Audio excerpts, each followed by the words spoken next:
Hey, what's going on, everybody? I am Kenton Hornbeck speaking into a naked microphone today. I'm joined alongside Logan Decker for the BeckDeck podcast. Logan, how is the weather treating you down there in sunny South Carolina? Well, it's sunny, but it's cold enough that we probably have an inch of ice right now. Just solid ice, no snow. Took the doggo for a walk earlier, and the ice is thick enough that it didn't even leave footprints for me or him. Wow. So, we still have power, obviously, and it's kind of taking a little bit of a break, but we're supposed to get another wave here in a few hours. So I highly doubt I'm going to be going into work tomorrow, so I'm not complaining about that. I've heard it's a little bit different story in the Cincinnati area where it's maybe a little bit less ice, but a little bit more of the powder, the snow. We're getting pelted right now. I am in Hoth or the Ice Kingdom or whatever. I haven't seen Game of Thrones, so I can't remember what their like ice world is called, but it is coming down pretty consistently right now. Last night there was about an inch and a half on the ground. Woke up this morning, there's about 5 to 6. It's accumulating pretty hard, and there are consistent just snow flurries going on outside. It's pretty cold. I would say it's about 12 to 15 degrees. I don't know how that's going to affect sticking, but I wanted to make sure I had everything prepared. So last year, kind of a funny segue before we get into everything. Last year it snowed up here pretty aggressively, and there were winter storm warnings and states of emergency issued by the counties and the state. And my car was parked out on the street.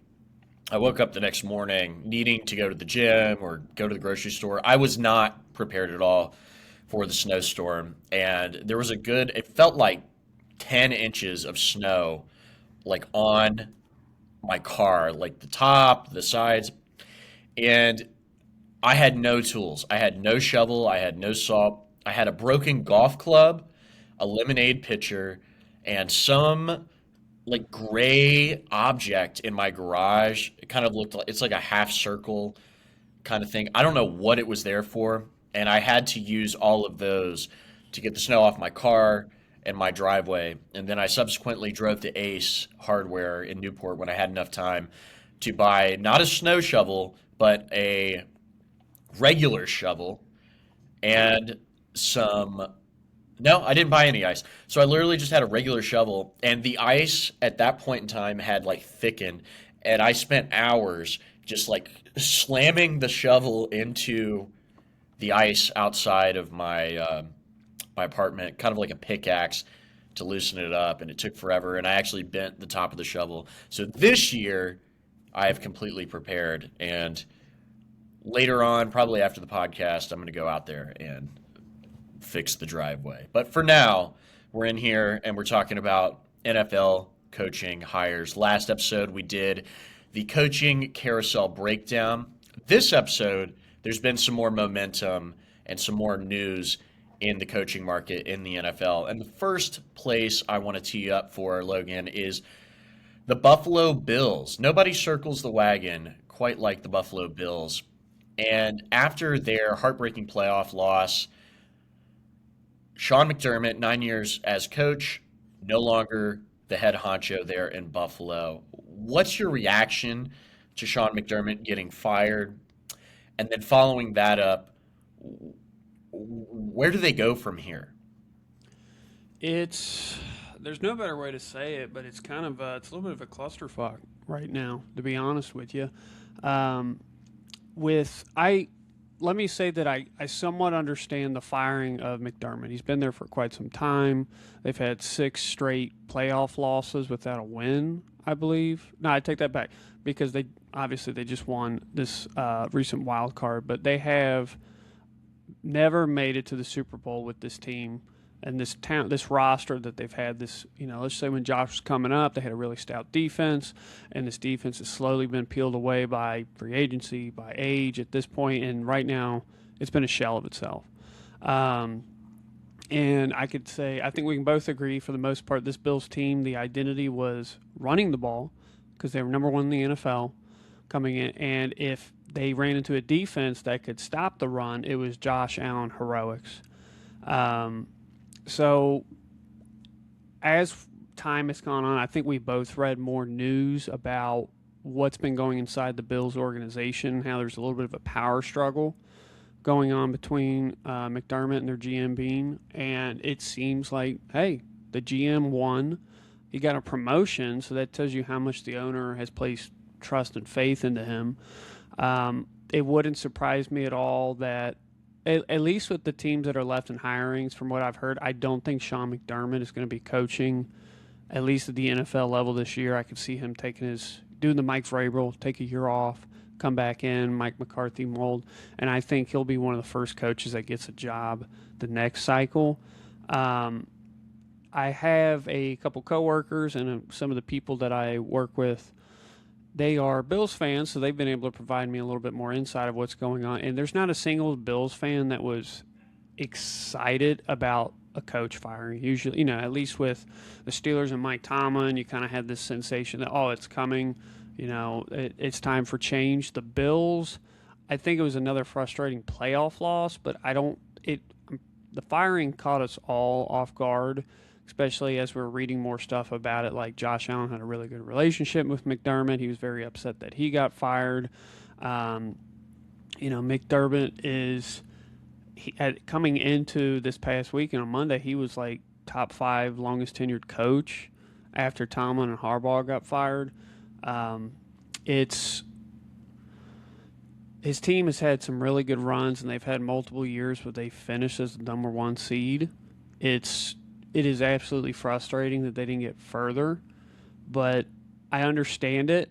But my thought process is, when you've had a foundation that's been set up this long, I think this is when, if you're trying to make a change, you got to take the GM, you got to take the HC, they're linked together, you got to toss them out. I feel like give it probably 2 to 3 more years, and I feel like Bean will probably be out, and whoever the new coach is will probably also be out. So I think this is potentially an end for an era for the Bills. I'm not saying they're going to be bad, but this is never good. I haven't, how many times have you seen an organization have a power struggle, and then they bring in one different guy and a new coaching staff, and then, oh, everything works out. Everything works out. I'm like, well, I can think of one off the top of my head, and that's the Cowboys, but I think that was because their roster was just so well built from Jimmy Johnson and his team. I don't think the Bills are in that position right now. And the Bills have so many needs to come up forward. I still think, just because of the division they're in, they're going to be competitive every year. But it's at the point where I think Bills fans and us are thinking that, hey, the window is potentially closed now. The Patriots have resurged. You now have a true competitor in your division, and we've seen the changing of the guard almost in the AFC, where it's like, hey, we don't have the Kansas City Chiefs in there. The Bengals are out, but then you're seeing all these other teams, the Jaguars, you're seeing the Texans, who have all of this youthful elite talent, and it's like, hey, they're not going away. These teams have to reload very efficiently, draft well, be smart with their money, get key free agents.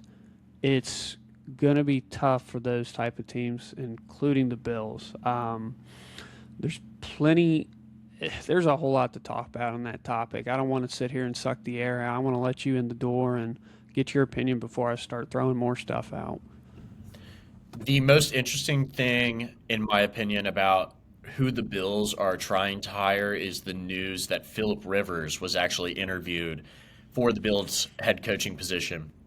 A couple of weeks ago, you and I were on this podcast talking about Philip Rivers as a newly resurgent quarterback in the National Football League, starting for my Indianapolis Colts in the wake of the Daniel Jones injury.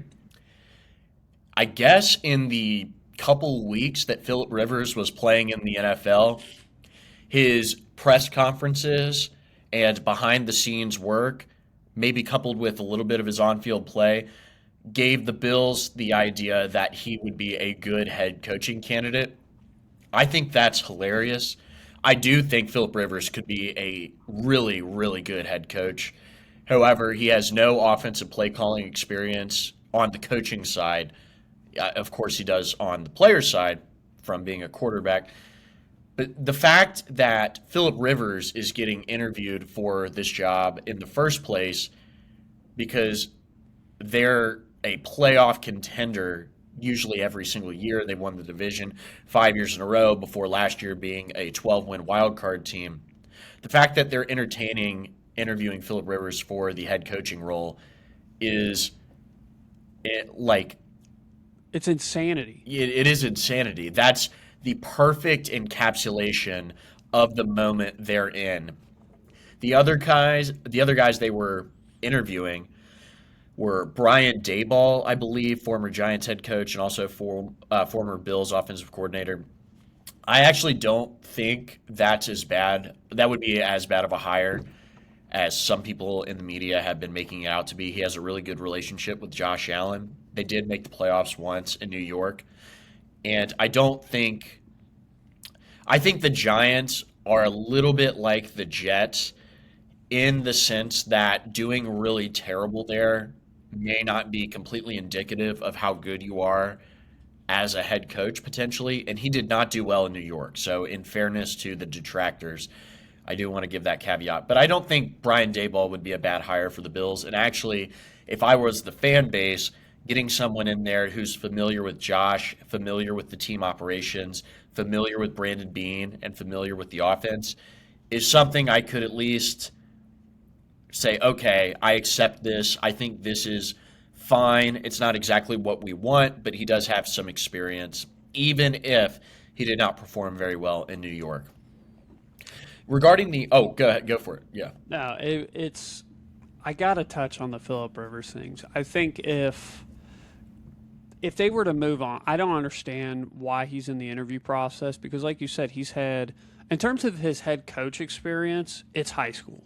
He has not called plays. I just don't understand how you even get to that point where, like, well, let's interview this guy. I don't think there's a single chance that he gets hired. And if he does, Bills fans, I think, would be very upset because of the other candidates that they're running over. You had mentioned Brian Dayball. I think the only reason that they wouldn't hire him is if there's some previous bad blood in that organization. I think that one makes the most sense. They've interviewed their own offensive coordinator from the McDermott regime with Joe Brady. I'm not a huge fan of that one, and I don't think Bills fans would be either. One of the interviews they did was, I think this one, in terms of if you're looking for a real change and a guy that's produced, is Lou Anarumo, your defensive coordinator. They brought him for an interview.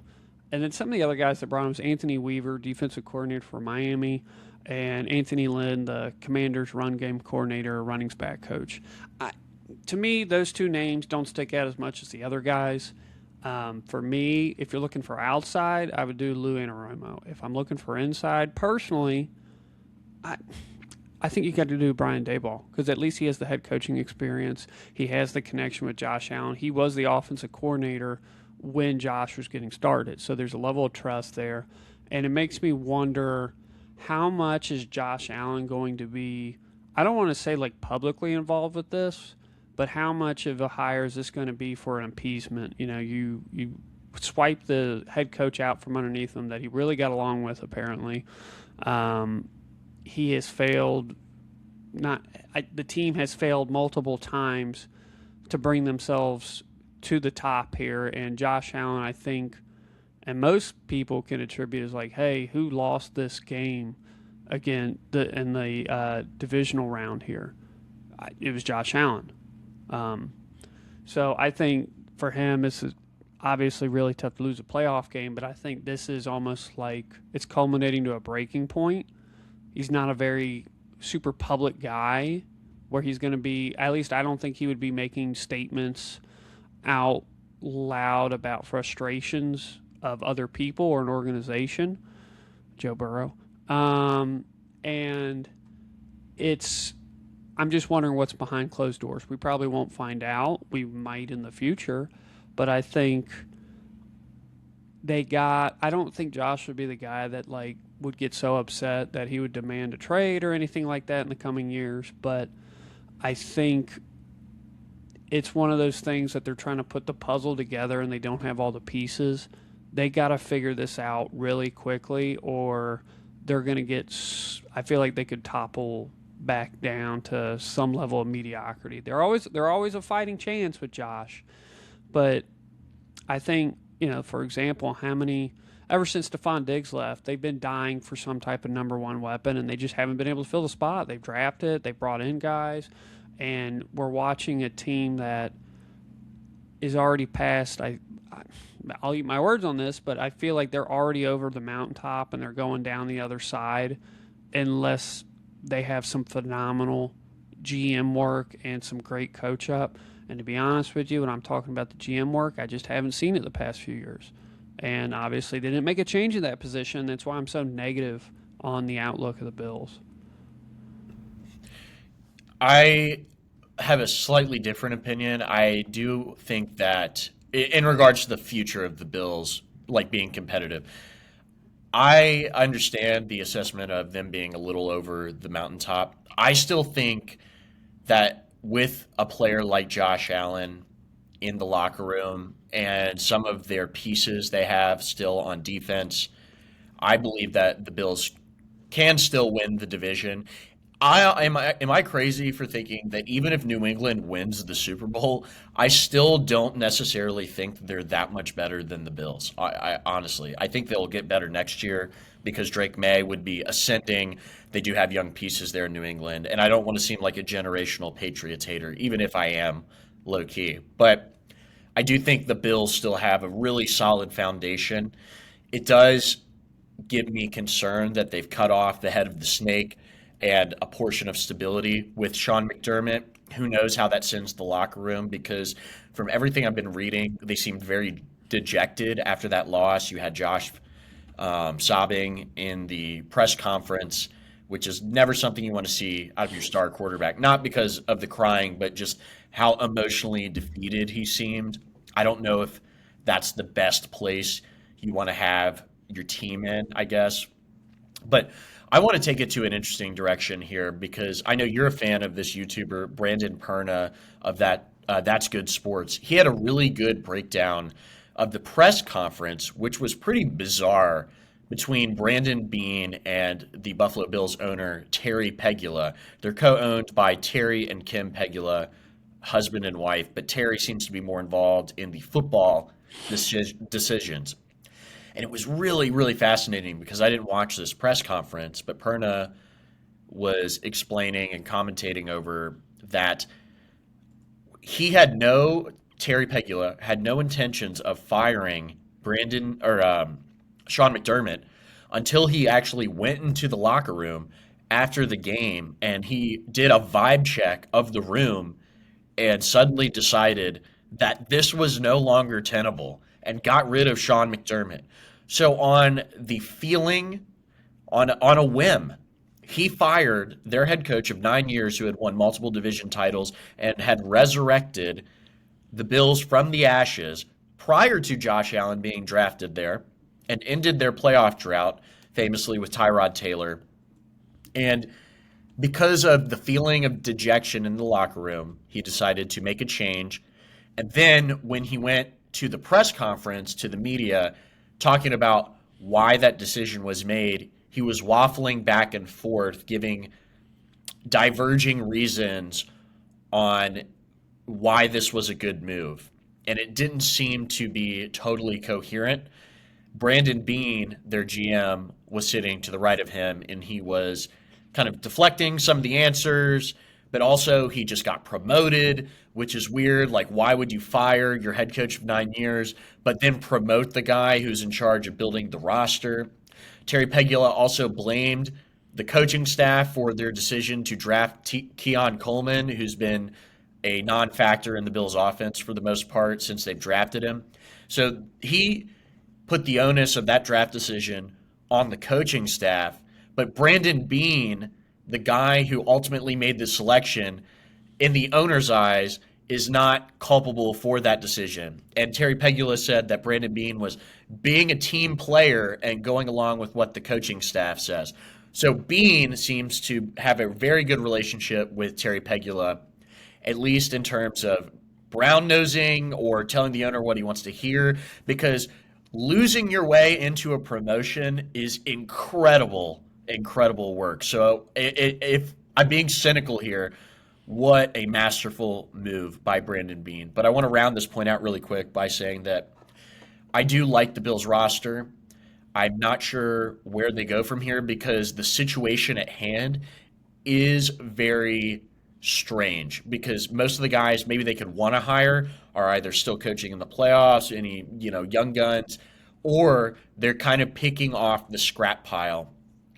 That's why, while Dayball wouldn't be a slam dunk hire, I do think you do it for continuity's sake, and that maybe he can rekindle some of the past magic that he had with Josh Allen. But I do think that Josh Allen gives you the best chance to win.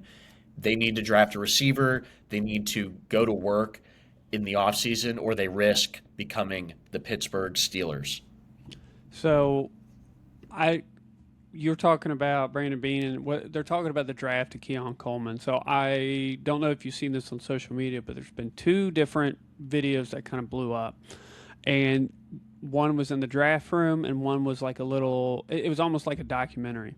And Beane was basically in the draft room and in the documentary basically saying, I was the one that drafted Keon Coleman. And Bills fans are bringing this out, and they're in anarchy because Beane has taken advantage of this situation. He has won the power struggle. This is, you could put the word, I don't want to say toxic, but it's getting in that realm there. And this is why I fret about this.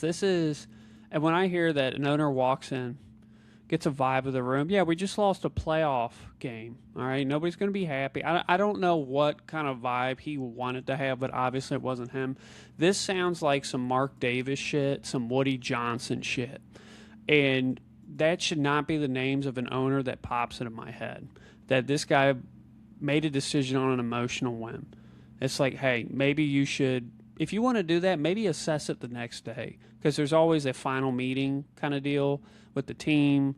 It's kind of like an outro, kind of do exit meetings, all that kind of stuff. Maybe you should do it then, instead of diving in right there. Now, I understand potentially if you're like, hey, we need to get a new coach, the earlier you fire, the better, because you're going to have better candidates available. But I'm just curious to see what they do with this going to the future. And this is the point I was kind of making. The second point I want to make is that when I'm talking about why do I feel like this window is slightly closing, okay? So in terms, I'm just going to throw out some names for you, okay? These are all going to be recognizable names, particularly on the defensive side of the Bills. Jordan Poyer, we know him, fantastic guy, 34 years old. Daquan Jones, 34 years old. Tre'Davious White, 31-year-old. Shaq Thompson, 31. Larry Ogunjobi, 31. Matt Milano, 31. Joey Bosa, 30. Teron Johnson, 29. Ed Oliver, who, we remember we're sitting down watching one, in person together in one of the drafts. He's already 28. Time flies. AJ Epinesa, 27. Greg Rousseau, 25. This defense is, the top tier talent that they have. Almost all of them are at or above the age of 30. The offense is significantly younger. Hell, the second oldest player on the offense is Mitch Trubisky at 31, which blew my mind a little bit. But that's why they've kind of fallen, and I don't want to keep saying this team. I'm going to say, let's just say the Chiefs. The Chiefs had this pinnacle of talent that was put together, and for the past 2 to 3 drafts, they have not drafted well enough to replace guys that they lose in free agency or retirement or age or whatever it might be.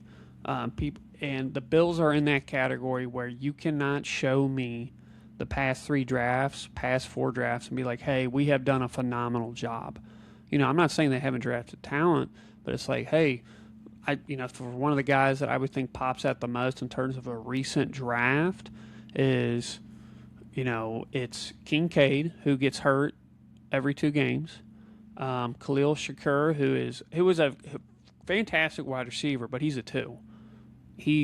That's what he is. I could say the best draft pick that they've probably made in recent history is James Cook. He's had by far the most impact on this team. It's just I don't. This is one of those where I see the situation, and I'm not saying like you do not need to be uber analytics like the Browns, which is also negative, but this was an old school move that I guarantee you is going to shoot them in the foot. I'm like, you didn't look at it, you didn't research, you didn't get an outside firm potentially to also assist with it. I went off the vibes. I'm like, okay, man, it's I think we can tell. And part of the conversation, I don't know if you've read this, but apparently part of this dispute was that I guess going into the season or midway through the season, Sean McDermott had approached Bean and the owner to basically say, hey, this roster is not good enough to win a Super Bowl. He came out and said it before this playoff game, before the playoffs got started. So, and I'm in agreement with McDermott where, hey, this is the heroics of 1 to 2 guys that are trying to pull this off. Because that's something I like to do, especially when it gets to draft season. I have all this dead time. I like to look at the rosters. I like to look at the salary caps just to see who's an upcoming team, who's a team that might fall off. And this is a team that they have to have a miraculous turnaround for them to be, let's just say, and this is like winning 5 straight divisions, is an insane accomplishment in the NFL. Unless you have a phenomenal multi-drafts and you're managing your money and you're doing everything right, that's not going to happen again. You become the Cincinnati Bengals. That's the team I didn't want to say, but the Bills, the Bengals, and the Chiefs are in the same category where they've had success with some of their drafts. They put some of their pieces. They were climbing. They've ascended, and now they're going back downhill, and they have too much momentum to climb all the way back to the top. Am I saying the Bengals are going to be bad? No. Am I saying the Bills are going to be bad? No. I'm not saying that they're not going to make the playoffs or they're not a threat. It's just that, let's just say Kansas City, they are $40 million in the cap. Their offense has not looked the same as it was 2 to 3 years ago. Their defense has definitely faltered. I don't see a change in 1 year just because, we got Patrick Mahomes back. Yes, you have a chance. You absolutely have a chance, but he does not have the team that he had on those Super Bowl runs. It's lacking the talent, and that's what's going through a bunch of these teams right now, and that's why we've seen a bunch of turnover this year and who made the playoffs and who hasn't.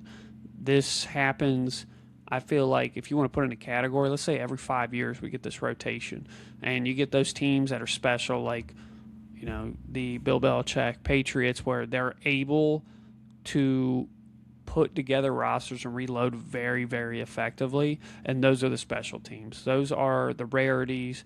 Those are the teams that come once every 25 years kind of deal, those dynasties that you see. Is Brandon Beane the worm tongue of the NFL, whispering into Terry Pegula, the king of Rohan's ear, when he's sick and old, and he's like, "Give me a promotion. Give me a promotion. It's McDermott. He's the one that's going to betray you. He's the one who's not working well in this organization." That's so hilarious. The Machiavellian aspect of Brandon Beane, brown nosing Terry Pegula, who is revealing himself to be an incompetent buffoon after many, many years of success in Buffalo and pulling off building a multi-billion-dollar stadium in upstate New York where the taxes are insane. And yet, we're sitting here talking about how he is Mark Davis and Woody Johnson, and I don't think that's crazy. I'd like to hammer in a little bit more on that because when an owner starts making emotional decisions and they don't appear from an outside perspective to be rational ones, you have to start asking the question, is this the guy we really want steering the fate of our franchise? And even more so, having the fate being in charge of the fate of the career of what is essentially the best quarterback in our franchise's history and best player, unless you think like OJ Simpson is. So I would be very cautious as a Bills fan right now, and I would really hope that they at least get someone like Brian Dayball who could potentially be a stabilizing force because of the familiarity. Because this could go off the rails really quickly. Now, I still think, back to my earlier point, that even if the defense is aging, they still have some pieces in place still to be at least give it like 2 more years because the Chiefs really fell off and so did the Bengals. But that's what kind of what you're saying. This could happen a lot quicker than you imagine. It can be on you quick. And that's what Bengals fans I think were so upset about is they knew the drafts weren't quite going in their direction. And they knew Joe Burrow is fragile.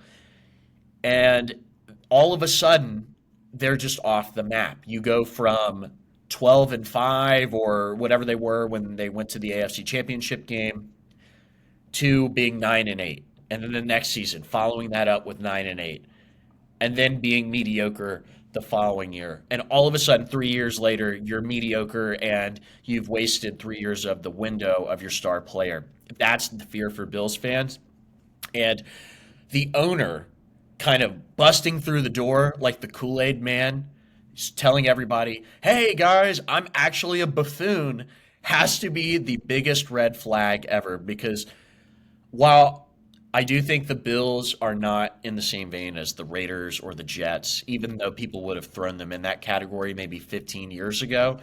I never thought they were that kind of franchise, but it would give me caution that a dude who's able to make an emotional decision such as this one and fire what is essentially your second greatest coach in franchise history who revived the team, and then pegging the fate of the team to a potential former like Giants firee and a dude who I think is an above average GM, that gives me time to pause. And I'll close my Bills thoughts on this. Perna said in the video that there's a non-zero chance that because Terry Pegula is so old, that he believes Brandon Beane is either related to or actually is Billy Beane from Moneyball, the Oakland Athletics GM, who was famously depicted by Brad Pitt in that really good baseball movie. And I want to point out that they haven't won anything either. No, it is. I think you brought up the age part of the owner thing. It's almost like I don't want to put it in this category, but I do think the dude is obviously a phenomenal businessman. He's been able to be very successful in life, but that does not mean you're going to be successful in everything. Where football is there's a lot of money that goes into it. There's a lot of emotions that go into it, chemistry that goes into it. Not every owner gets to see that.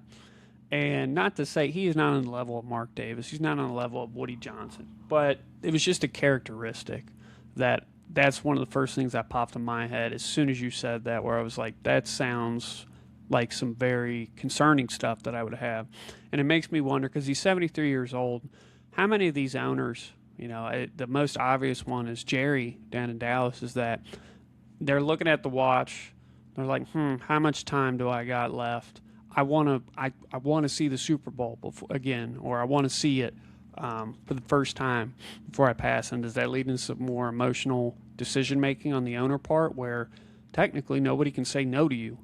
And if they do, you better be a very powerful individual in that organization to even attempt it. I think that's enough of trashing on the Bills. I didn't mean to sound so negative, but that's just where my thought process is. I would say we were critiquing the Bills. Yeah, I think you were critiquing. I felt like I was just pouring gasoline on a fire there. But, this is an apology to the Bengals fans, because I'm not going to talk about your team. We're not going to talk about your team because for whatever reason, you decided to keep your head coach. We're going to talk about a division rival for you who just recently made a hire, and that is your Pittsburgh Steelers, your Twin City brother. So, Mike McCarthy, Logan and I sat here last week. I was in Canada, he was in South Carolina, and we both were kind of toying with the idea of the Steelers hiring a retread. Mainly Mike McCarthy, who does have roots in Pittsburgh, so that puts him near the top of the list for the owners, at least from my view, because the Steelers have a historic they kind of have an affinity for those guys. Bill Cowher becomes, he's the first one that comes to mind. But we toyed with the idea of the Steelers actually pursuing Mike McCarthy because it would be such a Steelers move. It would be so Steelers to hire a retread, a mediocre head coach who is not a bad head coach. I think Mike McCarthy has become a little bit of a punchline, unfairly so. Dallas, his teams weren't that bad, and in Green Bay, he did win a Super Bowl. So this is not saying that the Steelers will not be a good team going forward or won't, level up. But the leveling up comes from not at the head coaching position, which is not what the problem was with the Steelers for all of those years of continued mediocrity. The issue with Pittsburgh was simply the roster was too old. It was boring. They're defensively oriented. They have no spark. They have no pizzazz. The coaches were running out there with dudes like Aaron Rodgers or Russell Wilson who could barely throw the ball farther than us now. So, and that's not actually true, but that's why the Steelers haven't been that good or really truly competing for a Super Bowl on the level of, say, a division rival like the Baltimore Ravens, or even throwing it back to a team like the Bengals, is because their defense is good and their offense is fine. And what does that produce at the end of the year? 9-8, 10-7, 8-9, mediocrity. And the hiring of Mike McCarthy, or the potential hiring of Mike McCarthy, in my opinion, was an admittance on the part of the organization that they would continue to roll with mediocrity instead of making the difficult choice to tear down the institution they had built under the Tomlin years and restarting with either a coach or a GM or, quarterback or whoever that could usher in a new era of Steelers football to regain some level of national relevance and prominence in the current landscape of the NFL. And the Mike McCarthy hiring doesn't do that. Instead, it tells me that the Steelers feel like they are slightly above average at the moment, and hiring a guy like Mike McCarthy could maybe take them from 10 wins to 12 wins if things break right during the regular season. And to credit them, that could happen. They could get 12 wins. They could be another division winner next year. It's not like they're a bad football team. I'm not confident they're not going to be a first round playoff exit. And if you're a Steelers fan, you are stuck in this purgatory right now. That's why I'm not excited about this hire. And what better coach exemplifies the situation they're in than Mike McCarthy? Because it's the same thing that the Dallas Cowboys did a couple of years ago. They got tired of Jason Garrett. Who did they hire? The other Jason Garrett. Yeah, I don't think Steelers fans are excited about that hire. However, they knew, okay, the organization, it's either going to hire within or hire somebody well respected and has some connection to the city. Well, you got the latter option there. What is telling to me, or what will be telling, I don't think this is indicative of just yet of it saying we're going to keep running the same trick back. What's going to define that for me is how do they draft? Do they re-sign Rodgers? Do they go get another quarterback? Because the way I've looked at it is I'm like, okay, they have two options. They could try to do another reload, force a weak playoff push, or they just drafted this past year a quarterback from Ohio State with Will Howard. Do they just say, hey, let's see what we got with him? Worst case scenario, he sucks. and our team falls to the bottom for a year. There's supposed to be a really strong quarterback class coming out next year. So it really just depends. So Pittsburgh has already made these money deals with all these defensive guys. The one that it's not shocking to me because they went ahead and they just paid T.J. Watt, who's on the other side of 30. So that's still a phenomenal player. Is he in his prime anymore? No. Do I think he's far off from it? Not really. I think he's pretty damn close to it still. But how long is that going to last? How much water's left in the well there?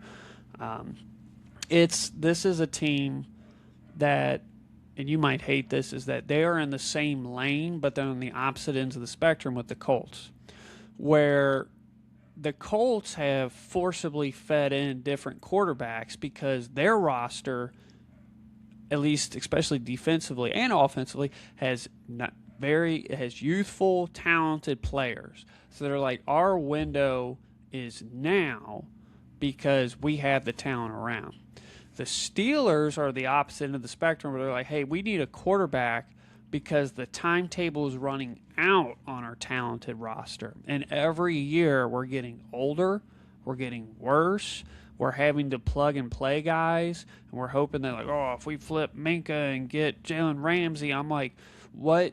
How much are you actually getting out of this maneuver? They're just doing stuff to try to take one step ahead while basically the ground underneath of them is slowly caving in. They're trying to basically be like, all right, the window's still open, and every single year, it's getting closer and closer and closer to being at the bottom of the window pane there. And the Colts could have done that, and I understand why they were doing that. Because they built the team up, they lost Andrew Luck, and they're like, we're so close. We made it. We've had some playoff runs with him. If we can just get a guy that can hold down the ship, we continue the draft well. The Steelers, on the other hand, are just trying to hold on to this. I don't even want to call it a moment of glory, but this hope that if we just get it to break, a couple more things our way this year, and they've been saying the same thing for the past 10 years. And it's been frustrating for Steelers fans. I think the rest of the league, I know me and you have been talking for years. I'm like, they just need to pull the drain out of the tub and just let it go down, and they just haven't done it. And what happens is every single year that they don't pull the drain, it's going to get more clogged, and it's just going to be tougher to actually do a reset here. They're delaying the inevitable Yeah. decision. They're pushing it off, and I think ultimately we both understand, and a lot of Steelers fans understand that they're actually going to have to kick the bucket over. They just won't do it. And the one thing I will say about McCarthy is I do believe in his offensive ability is better than Mike Tomlin's ever was. So if you want to talk about, like, let's go down the route of a rebuild, I'm like, I don't think that's the worst case scenario, especially if you get him a young quarterback he can connect with. You draft solid, you build up this offense again to have this competent threat. The defense is, I can't even imagine trying to do basically a work, try to rework this thing, because I'm like, this ain't a 1-year fix, this ain't a 2-year fix for this defense. It's time to finally, take the sunglasses off, look out and see the truth and be like, hey, we are at the point that if we want to make a really deep run, it's going to take at least 3 years to do it. We got to actually do this thing right instead of delaying it, because you delay it, you end up like the Saints, who have delayed it, and they were in cap hell, and they still are to some degree years and years and years after the Drew Brees era, and they are still not relevant. That's where the Steelers are heading. They are in the Saints category of, you are going to be irrelevant in your division for 5 years. You got to do this thing right. Pull the plug now and reset. It's going to suck, but at that point, look at the rest of your division. You got the Ravens, who you got Lamar approaching 30. They're also in dysfunction, it feels like, every year. You have the Bengals, who God knows what they're going to look like in 3 to 5 years. And then you have the Browns, which the Browns are going to brown. I don't care who they hire this year. It's not going to impress me. It's a fine defensive roster with a just one of the worst offenses I've seen consistently in the past 10 years straight. Just I've never been excited about the Browns offense besides Joe Flacco saying fuck it, somebody's down there. That's the most exciting they've been in the past decade. So, two things. One on Pittsburgh. Arthur Smith, the offensive coordinator for the Steelers last year, actually just took the Ohio State offensive coordinator job. So he's gone. So they're really clearing out some of that staff that had lingered there. Arthur Smith, I know you're pretty familiar with him because he was the Titans offensive coordinator for a few years when the Titans were really threatening in the AFC South. But, I don't think as a person who dislikes the Steelers, I don't want them to be irrelevant because they are a good historic American franchise. And it's hard to say. There's different types of irrelevancy. There is the Saints way you were describing, and then there's, unfortunately, the Pittsburgh Steelers way, where you're stuck in the middle. You're the Miami Dolphins, and you're 8-8 every single year, and except the year that Tom Brady tore his ACL, and then you went 11-5, and you lost in the playoffs with Chad Pennington. You don't want to be there, and the Steelers are stuck there. And so they have to make some tough decisions. We've been beating this drum on this podcast for weeks and weeks and weeks.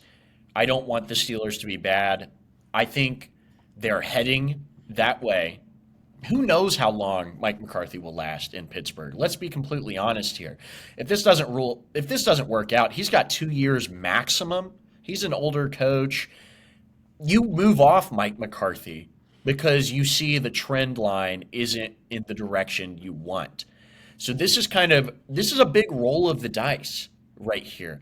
And it's not the one that I would have made, but you could argue that they were just good enough to warrant rolling it in the first place.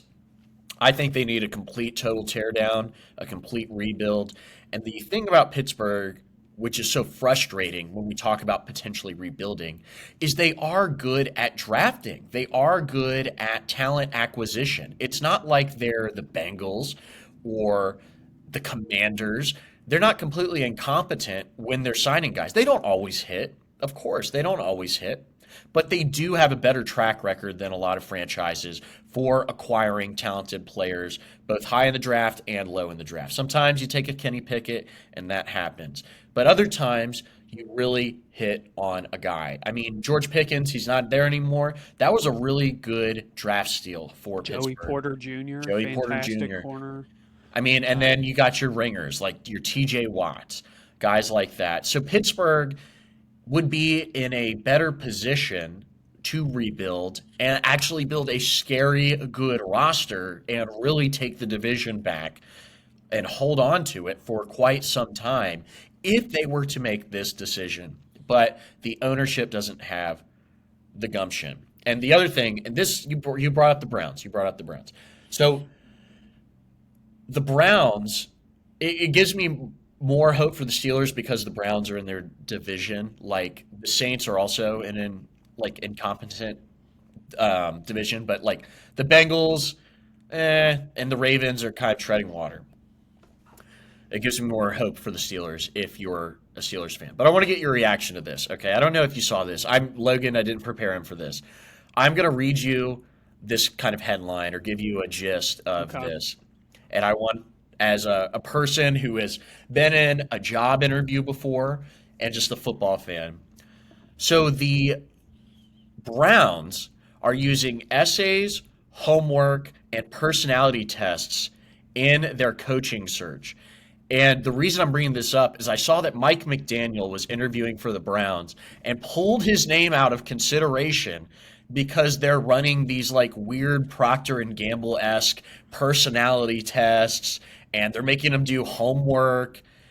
And I'm thinking that's just way, way, way too much because you said they're a data-driven operation. This seems like you've completely jumped the shark. And now we're testing the dude's IQs and stuff. It's like, are they good at coaching football And could you see them leading an organization, or are they not? What is your reaction to this news, Peg?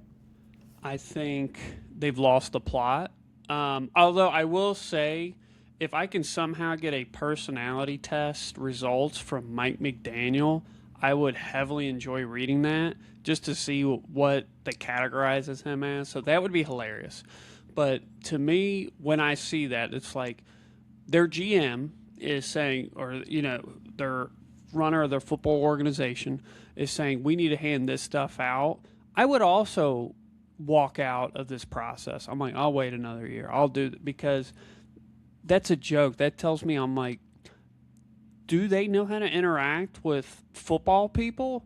Like, do they not realize like, I can't tell what this guy's personality is off of the get go, or how he interacts, or what his previous coaching experience was.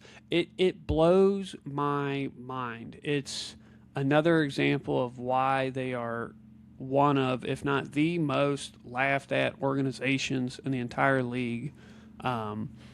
It's, dude, it's The Browns need so much more football wise than just a high IQ test taker. yeah, Okay. it's They don't need to, they're not in the position to be demanding these types of things out of their coaches and eliminating people from the hiring process unnecessarily when really all they need is someone who is a good culture builder and could run an offense and could take them past the horrible Deshaun Watson era in Cleveland. And instead, they're putting up hurdles on the track and then running right into them in the most Browns fashion.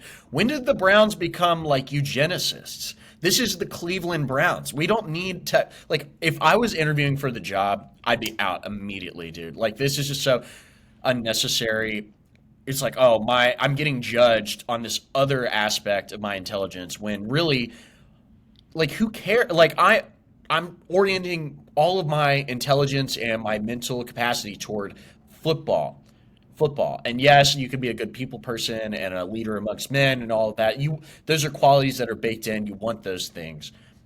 But judging people off that and adding these unnecessary steps, I mean, who are they going to get? Because I feel like what's going to happen is they're going to end up with some own goal coach who is not who actually the fan base wants, and they're going to trot it out there like it's a great hire, and instead they just got another chud who's going to go 5-12 or four and he's going to thirteen. get canned in 2 years, and Exactly. then they're going to can him, and then that's when they'll get rid of Deshaun Watson and be like, all right, this is the new era.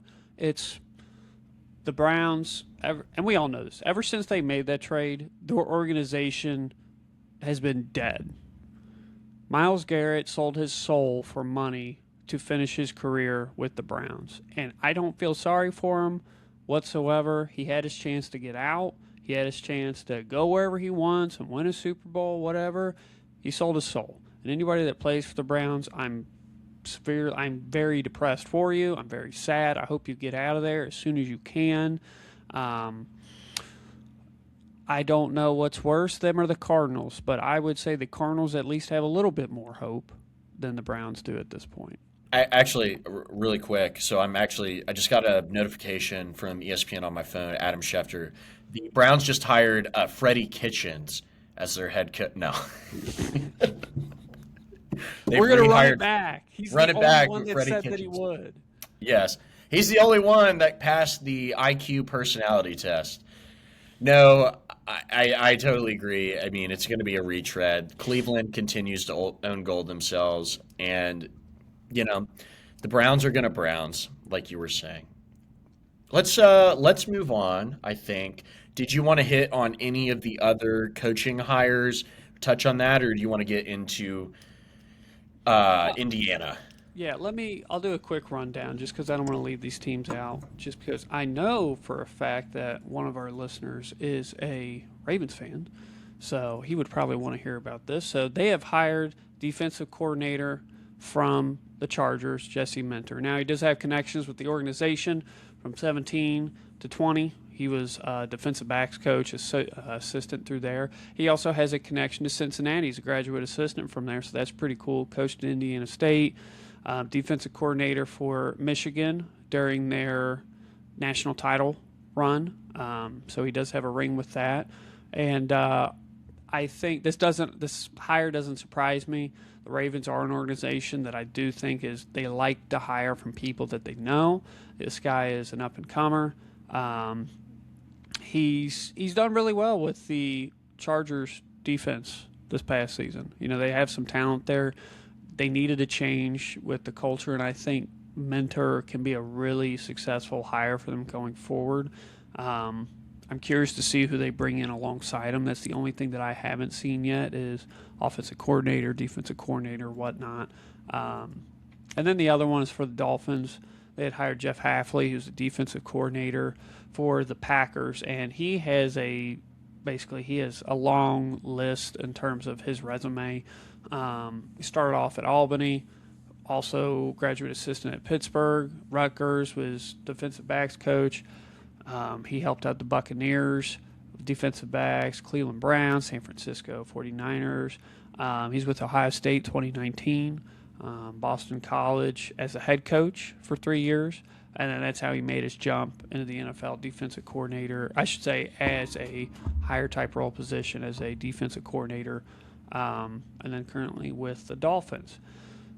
I'll be honest with you, I don't know too much about Jeff Hafley as I do Mentor. Hafley, I haven't seen any Packers fans be upset about him leaving. I will say that. But this is, in terms of the cycle, Miami was kind of like that lower mid-tier where it's like they're not going to get a really big name, but sometimes, hey, you got a fresh face. You just went from basically an offensive-minded guy to a defensive-minded guy. You need help on the defense anyway. This offense is stuck with Tua for the foreseeable future. This is a potential, I hate to say it because I hope he is successful. I hope everybody that's got a new job is successful and they have a long run. But I feel like Hafley has a couple more traps in his way to potentially also be a 2 to 3 year and done candidate just because of how the roster is structured and the money tied up to certain guys. So those are the two guys I wanted to throw out there just so they get some airtime. Hopefully we get to talk about them more in the future for being awesome and leading their team to surprises and resetting their organizations. But I do want to make the jump to a fantastic national championship game. Slower first half, exciting second half. I think we can both say the Mendoza touchdown scramble is probably going to be one of those that, let's just say in the future, every year they put together a little, montage video, kind of get you pumped up for the game. We're going to see that Mendoza run probably hundreds of times in our lifetime. That's how much this is.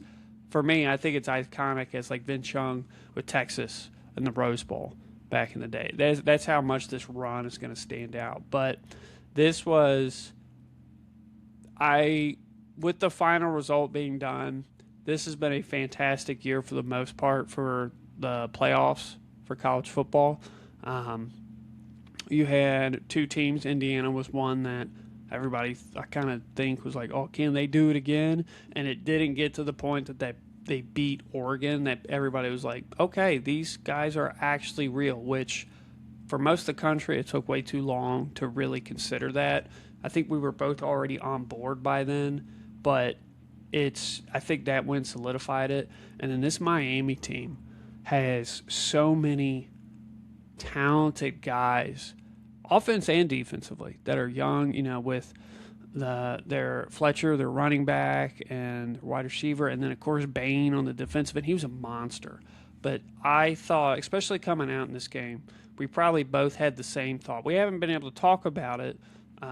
This is the first time we're talking about meeting to discuss this game. We haven't even texted about it. But, man, that first quarter, they were coming after Mendoza so hard. Anytime they could hit him, they hit him. RPOs, runs, and I honestly thought, Mendoza's going to get knocked out of this game because he's getting bloodied up. He's getting rocked every single play, and he hung in there. He stayed in there. The running game was definitely more efficient for Indiana than it was Miami. But Mendoza was just, it's like, hey, he may not, impress you physically. He's not the guy that jumps off the paper for that, but he was just making so many correct decisions. He was precise, he was decisive, and I think this is the game that he just solidified himself to be the number one pick. If there was any doubt, it's gone. The Raiders are taking him. We're going to be more interested about who goes number two than number one coming in this year. Just like last year. We all knew Cam Ward was going number one, and it was locked in. It's the same thing this year. He's locked in. Let's see what goes at two. But fantastic game. Honestly, one of the better national championships I've seen in the past 3 to 5 years. Really enjoyed it. Good playoff run. This Indiana team was really, really likable. I felt like I was endeared to them the entire season because they were always viewed as underdogs, but they also had this kind of air around the team of really like efficient, like they're kind of like a machine. They're coming at you, but people don't quite take them seriously yet. And then you actually run into the machine and they chew you up and they spit you out. And then you come out on the other side and nobody cares that your team lost because everybody's kind of like, yay, Indiana. This is such a crazy story. Now, because of that underdog, you know, been underdog era around the team, I don't know if people are going to view Indiana that way going forward. I think as it continues this run of success, people will start to view them more traditionally as a power, kind of like Kansas City was viewed in the beginning years of the Andy Reid and Patrick Mahomes era. But regarding Mendoza, man, he has made a big fan out of me. Just his mentality, his competitiveness off the field, he seems to be like really squared away, very positive person, very family oriented, and I can't get enough of stuff like that. My favorite player all time is Peyton Manning and Fernando Mendoza. He's got a great relationship with his parents, great relationship with his brother. You know, he's from South Florida and has given a lot of credit to South Florida's Cuban community that kind of raised him. I love all of that stuff, and I'm wishing him nothing but success in the NFL. It does give me a little pause, not on Fernando, but the Raiders being the team that could draft him. That scares me a little bit. Fernando Mendoza to me is a guy that's still going to need time. He's going to need good coaching and reps to develop in order to get him to the place where he needs to be in terms of consistency and ultimately winning in the NFL. I still think there's a little bit to go, but you can see from his development from high school through the University of California all the way to Indiana is that he has consistently developed every year. And guys like that traditionally do well and find roles in the NFL. The other guy I want to talk about, and he's the man of the hour, we haven't even mentioned him yet, is Killer Kurt Ripasig Signetti, who is enjoying a beer probably right now, just like he did after the national championship game. Kurt Signetti, this has to be, we just spent the whole podcast talking about coaches. And the fun thing about being a sports fan is we love the players. We played these sports. We are infatuated with the players and the stories they bring us. But ultimately, some of the most interesting storylines and most endearing figures in sports come from coaches. And it's this lifelong grind of I was coaching at Indiana University, Pennsylvania, and then I moved on to Elon, and then I moved on to NC State as a quarterbacks coach or whatever. I'm not getting the timeline right, but this guy, every stop, what did he do? Google me. He wins. And he never won at the highest level. And what I mean by that is he never broke through the glass ceiling at each of his previous stops. But what he did do is show a consistent track record of building programs, which is ultimately even more important than winning. Like, winning is the most important thing. I don't want to dismiss that. But raising the floor of the program is what college sports, that is so valuable because the amount of money you can make, the amount of fanfare you can make, the alumni donations, the NIL deals, those all soar if you can legitimize a program. And with Kurt Signetti, who is better than him at doing this. I mean, he did it at Indiana University, Pennsylvania, when he was starting out. He went to Elon in North Carolina, I believe, and made them a pretty decent program. Moved on to James Madison, put them in the playoffs consistently in the at the FCS division, and then transitioned them into the FBS. And this year, James Madison, largely because of the efforts of Kurt Signetti, made the college football playoff as a team that had just moved up to FBS a couple years ago. I mean, that to me, that's as big of a win for him as it is the national championship. And then to go to Indiana and take a program that was literally horrible. I mean, Indiana football had nothing. The only thing I could think of with Indiana football was like when we were growing up, they're like, that's where Antoine Randall went. That's literally the only guy I could think of, and Jordan Howard, I guess, who went to Indiana football. He had no expectations, literally none. He probably had the longest leash in college sports. He tapped into the alumni base and the famous alumni base vis-a-vis guys like Mark Cuban and the other Midwest industrialists who you probably never heard of that went to these Big Ten schools which are very good schools. He was able to take guys out of the transfer portal and from James Madison, his old roster, and build a really competent fundamentalist football team that is not common in contemporary college football. Dudes who tackle and tackle hard. They wrap up good. They play smart. They don't turn the ball over a lot. They play efficient football and they make the right play. That's a Kurt Signetti team. And you know what other kind of teams that was like it makes me think of a Nick Saban kind of team. Guys that don't make a lot of mistakes. They feel like world beaters because they're not gonna give the game away. You have to best them one on one. And that's what I think Indiana football is going to be like going forward. And the culture that Kurt Signetti has built at Indiana is maybe the greatest coaching story in the history of college football.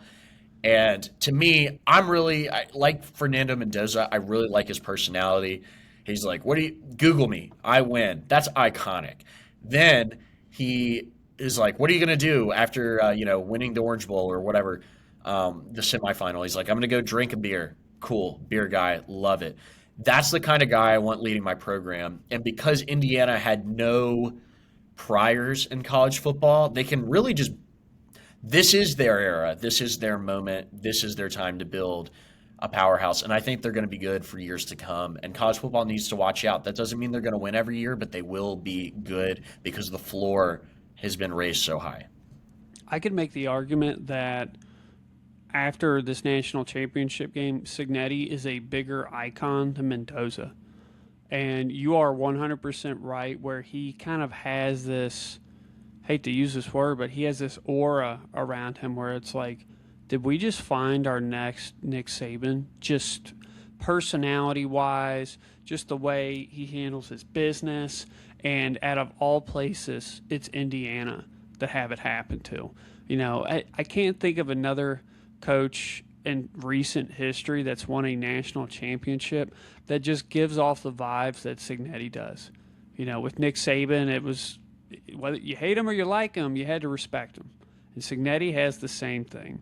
And you mentioned all the different colleges that he had coached at. I Googled him. I got it up right now. This man has never had a losing record with IUP, with Elon, with James Madison. I did not know this, so IUP is Division II. Elon Phoenix is Division I. Of course, James Madison, you had mentioned, just made the jump. This is the first time, this run was the first time he's ever won any type of playoff / championship game, conference game. This is the first time he's ever done it. And you had mentioned, like, this guy has put in, even though we've just known about him, let's just say for the most part, most people were just aware of him the past 3 years. He's been grinding at a head coaching position since 2011. He's been in the game for a long time, and I think that's where a lot of people, including myself, respect his mentality and the way that he shows up to work, is that he's been grinding. He's been working up to this for a very long time. His mentality, the way that, like you said, he's efficient. His team is a machine. He's all about the fundamentals. This is a team we had mentioned before. This is not a team that was top loaded with 4 and 5 star talent. These are guys that he brought with JMU and anybody that had gotten left over by, let's say, Ohio State, by Oregon. They're competitors in the conference and in the region around them. It's very impressive, but I think this is one of my favorite sayings is that, let's say, good preparation, good fundamentals always beats lazy talent. And I'm not saying that Miami's lazy talent, but this is a team that it's like the hammer on the anvil. They are sharp. They are built for every single situation. I could totally see Sagnetti being like that dude's a sicko where he's just like lives and breathes football when it gets to his season. Like he's the guy that stays at the stadium, sleeps overnight. Like that's him. He is this monster mentality. And I would love. We have so many funny like meme clips of Saban when he was like coaching at practice. I need clips of Sagnetti at practice because I'm sure it's the exact same stuff. He is. I cannot wait to see what this Indiana team does more in the future, or his career path, because I don't see him going anywhere, especially now. Absolutely not, because he is. And you could make the argument that in terms of a not typical like the big school in the Big Ten, the big school in the SEC. This is the most out of left field national champion win in years. Years. I can't, if I were to pull up, and I don't have it pulled up, but I'm sure we could go down this big list of the last 25 years national championship winners. And this is definitely the one that's going to stick out. And this is where we had talked about what is the college football going to look like in the future, and potentially the offsetting factor could be a program finding a guy like Sagnetti, who are, let's face it, 1 in a million type of coaches. But if you can get that guy, if you're willing to give that guy a chance, maybe he's not already at a big school, maybe he's from smaller school division. You never know. That's what's going to be the difference maker, is a guy that can coach his ass off and is able to find connections. Because what he did with, let's say, the amount of money that they had and the roster talent that they had, for them to beat out all of these teams on the way to the top, for them to finish first in the Big Ten is an understatement for me to say. It's a massive accomplishment that this will stand in the history of college football for the rest of our lifetimes for sure. I totally agree. And another point I want to make is I felt like I was kind of talking about this in terms of the players and the coaches, and we're kind of endeared toward the coaches, is that the biggest stars in college football are not the players. They are, in fact, the coaches, because they are the mainstays. The players come and go every couple of years. Now even more frequently they come and go. But the coaches, for the most part, are able to develop some type of tenure. And when college sports fans, football, basketball, baseball, whatever, they look back on certain eras, they always talk about, I'll give you like just quick illustration, Louisville fan. Oh, this is the Bobby Petrino era, the first one. We won the Orange Bowl. Alabama fans, the Nick Saban era. And I felt like college football, after Nick Saban retired and then Jim Harbaugh left to go to the NFL, and not saying Jim Harbaugh was going to fill the Nick Saban role. I think he was in his own lane. College football needed a Nick Saban. They needed another coaching superstar. They needed another pillar to try and knock down, a line to cross.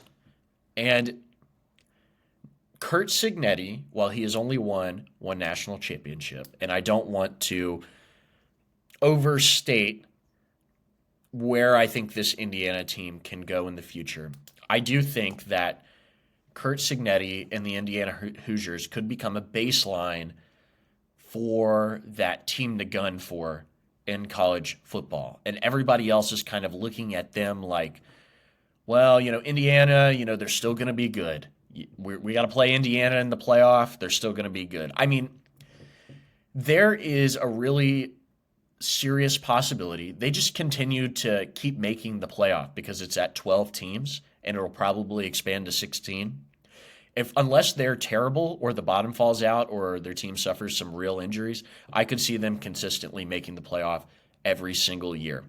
And that is a testament to Kurt Signetti. But college football was aching for this kind of, head honcho figure. Saban went to TV. Kurt Signetti comes in and runs a same kind of similar systems to Nick Saban, albeit with less of the talent, guys like Julio Jones and Trent Richardson, et cetera, et cetera. I think that's so important for the sport and the myth building around the sport in a landscape where coaches are leaving their college football playoff team in the middle of the night to go take a job at a rival school, or your star quarterback leaves because one school offers him more money than the other. And then another school jumps in and offers him more money, and then he jumps to there. Or a guy threatens to sit out because he was promised a certain amount of money and then didn't get it, or, these kind of situations.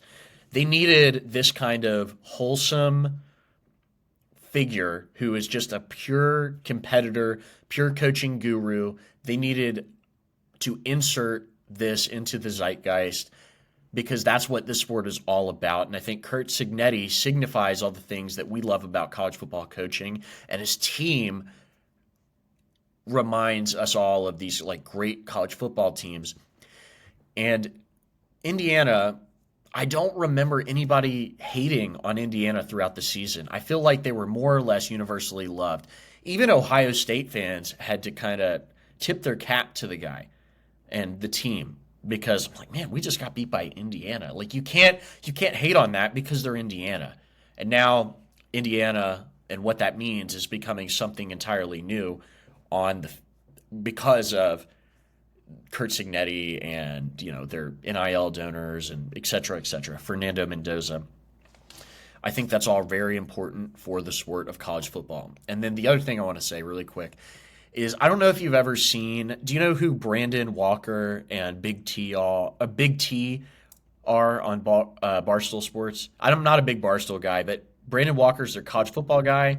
And then you may have seen him on clips. He's like a kind of bigger dude with like a red beard. Yeah, I know Walker. I Yeah. can't think of the other guy. So I watched a video of it's kind of in the genre of they show like essentially the video was is 2025 Indiana better than this team, and they'll bring up this like other team and they kind of debate it. And both of these guys, Brandon Walker went to Mississippi State and is an SEC homer.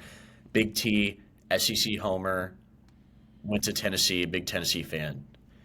And they proceeded to go through the past like 6 or 7 like really like world beating champions of college football and compare them to the 2025 Indiana Hoosiers.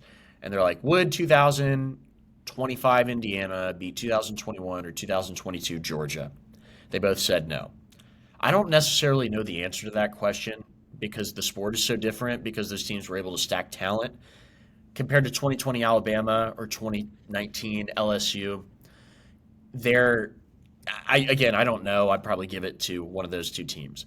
The reason I bring it up is this air of certainty and smugness they answered the question with.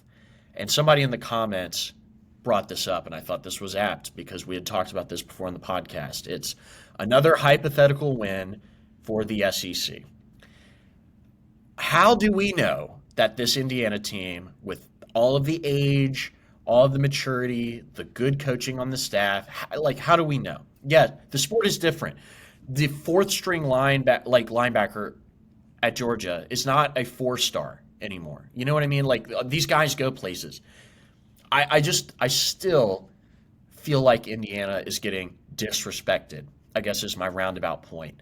And I don't appreciate it because it takes away from the significance of what they actually just accomplished. It's 100% a different era, just because those teams. When I'm thinking of like 2019, like the LSU team, those teams did not have to deal with the same exact NIL situations that we have today.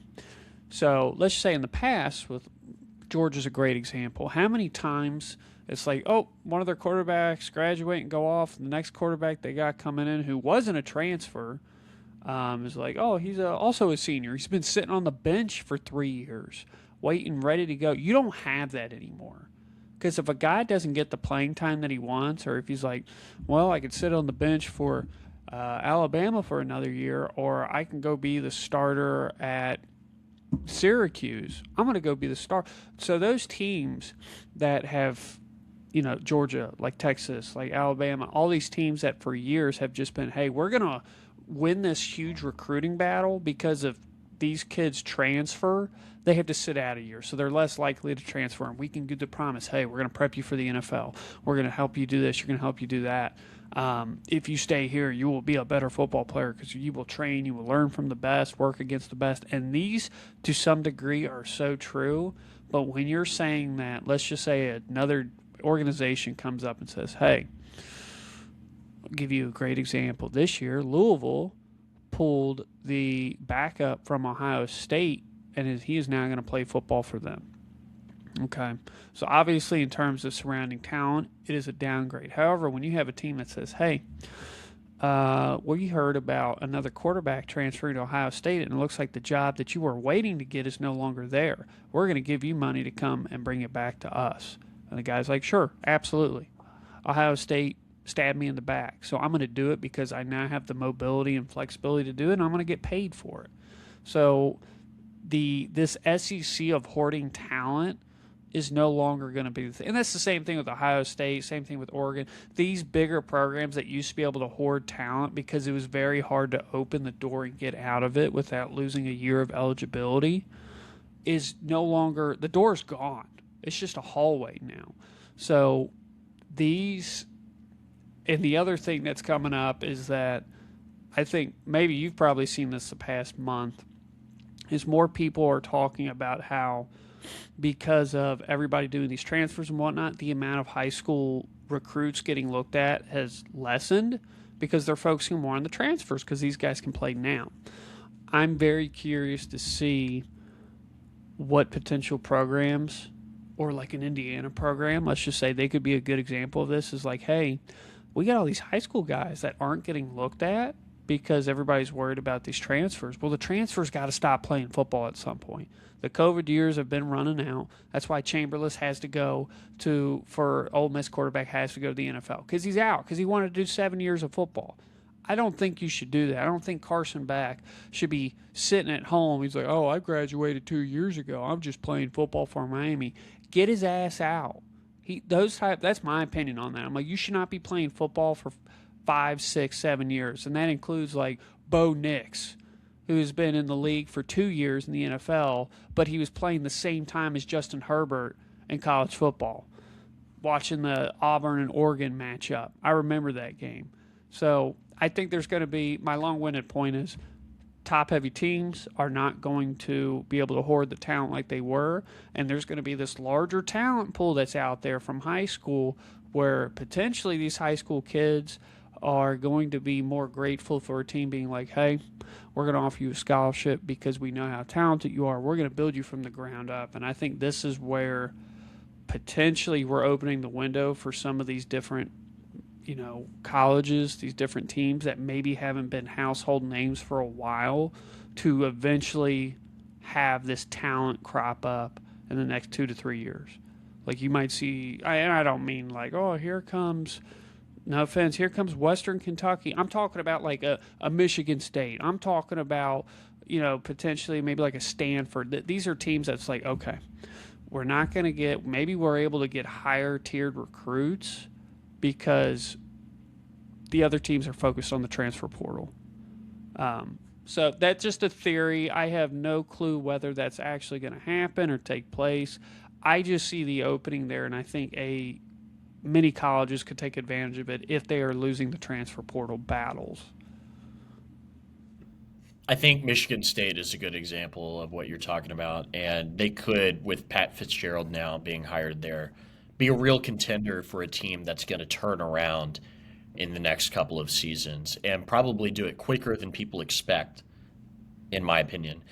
I think that in terms of talent acquisition at smaller schools or non-traditional schools in the football space, I do believe there is going to be some sort of flight from high schools to these schools, and not it's not going to be explicitly this way, but I do foresee a universe in which maybe a guy who's like at the back part of the ESPN 300 recruiting rankings. Traditionally, maybe these schools that would have been recruiting him are like Kentucky or Virginia or Syracuse. You bring up Syracuse, kind of teams in that vein. Instead, may look at a school like a WKU or an Appalachian State or somewhere comparable and say, well, they have good infrastructure at these schools. I can get on the field a lot quicker. And what a lot of people don't realize is these type of schools do have their own NIL packages and deals. It's not like they're going and these dudes are playing for free. WKU gives out NIL deals. Bowling Green has car dealerships too. So I think, yeah, I think, I think that that could be an attractive scenario for some of these high school kids to test the waters out. Because if you do get on the field immediately at one of these smaller schools, then you have real production if you produce. If you're good, these bigger schools are going to notice you, and then you are going to get a fat bag. And I think that what's going to end up happening potentially is there's going to be some type of transfer fee given to these smaller schools. This is just all theoretical, but if a Texas comes in and buys WKU's linebacker, Texas has to give Western, I don't know, $50,000. So something, this is making up numbers here. I could see something like that being instituted to kind of rein in some of the Wild West freewheeling and dealing. But I do understand your point about the smaller schools becoming minor league feeder programs for the upper echelon of college football. That gives these programs real efficacy, and they could still win in their divisions and be competitive. It is unfortunate that this is the place we're at in the sport because I do wish, if all things were equal, my team would be able to compete with a larger school on a 1v1 type of basis. But there's all these built-in advantages for other teams, and your location means a lot. I do think that is going to be an avenue for some of these high school guys who are under recruited now because of the focus on transfers. Again, it is probably possible that all the big schools and all the big top recruits are still going to go to some of these schools, and maybe they do what Quinn Ewers did at Texas, go to Ohio State one year, use that as a training year, make an NIL bag, and then go over to Texas immediately and become the starter. Julian Sayin did that too with Ohio State. Alabama, and he went to Ohio State. He's Ohio State's starting quarterback. And the last point I want to make regarding the scenario is I wonder, colleges and these football programs, they have traditional scouting departments that go to high school games, that go to these camps and 7-on-7s and recruit guys and scout them. And I wonder if you're going to have a school, say like in Ohio State, start sending scouts to South Alabama or Western Kentucky or Middle Tennessee State's practices to openly recruit some of these guys. I don't know if that's legal or illegal. I don't know I feel like that's taboo. I feel like that's maybe a gray area. But I could see some of these programs getting brazen like that. I don't know. I wouldn't like that, but I could see that's where that could happen. Yeah, I want to say, I might be wrong on this, but I want to say the way that they look at it is they look at the game film from other teams. I do think it probably is illegal to go to other teams' practices. Now, you could be like, well, they don't play each other. I'd be like, get the hell out of my practice facility kind of situation. I don't think any team would get along with that unless they had some type of structured deal.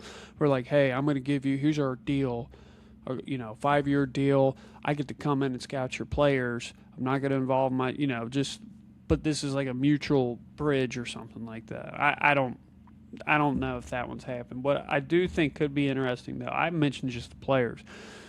This could be a really big thing for potential, let's just say the coaches and recruiting some more of the high school talent and developing them. Because if you could have a really good season and potentially you could be the hot spot for a transfer spot for maybe some guys that aren't getting the looks at some of these bigger schools. It's like, and maybe we could potentially see not like an Indiana type run. That is completely unique. But I'm saying like out of nowhere, it's like, oh look, San Jose State got this wonderful head coach that just knows how to pull in some recruits. He develops them, and all of a sudden they kind of get some supercharged energy over in the Mountain West Conference. There, it's just something that I'm like, okay. Signetti really burst on the scene in terms of personality wise the next 2 years. I'm not saying we're going to have another personality like Signetti, but I could see some new coaching names just kind of pop up out of the blue just from some of these smaller schools that we don't typically hear or see of. And I think that could be also really good for the sport, potentially, who's been, like you said, we've had the hole gone with Nick Saban. Now Signetti's kind of replacing them.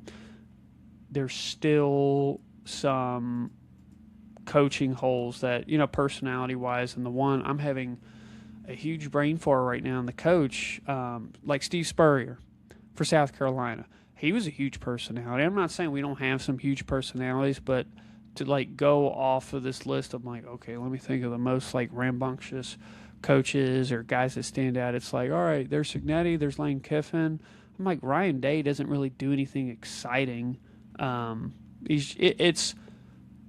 think we're going to get some of those coaches back in the next 3 to 5 years, which is going to be good for the game. Because like you said, I agree. You have the stars, the actual players on the field, but they all go eventually. It's the coaches that are one of the face of a program. And that is unique in college. You don't get that in the NFL. It's very rare that you have the coach be the face of a NFL organization there. Ryan Day has Ohio, Riz, and Aura.